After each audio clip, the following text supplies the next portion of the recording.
What does authentic disability inclusion look like to you beyond meeting compliance requirements? Mm.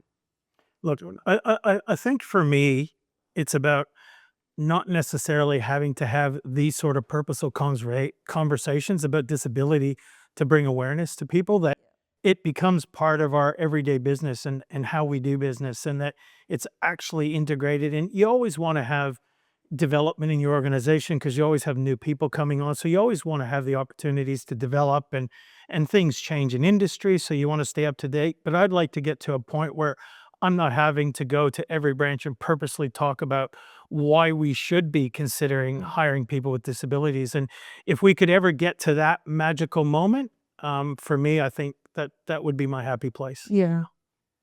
Yeah, that's a good point. Just around not being unusual. Yeah.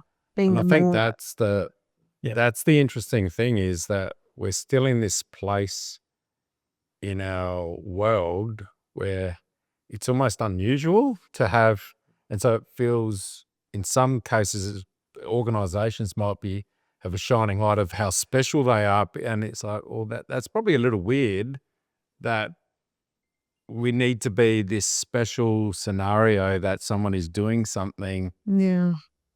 and it's almost framed as being out of the ordinary. Mm. Yeah. And so, well, it's a little odd to say, why is it out of the ordinary when it should be the ordinary? Yeah.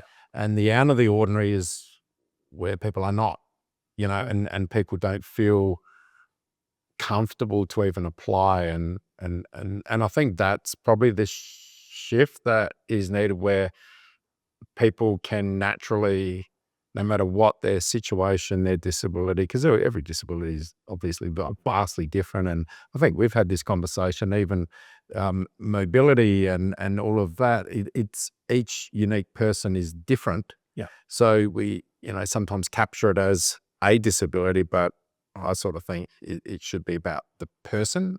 And does this person, are they able to engage in this workplace or not?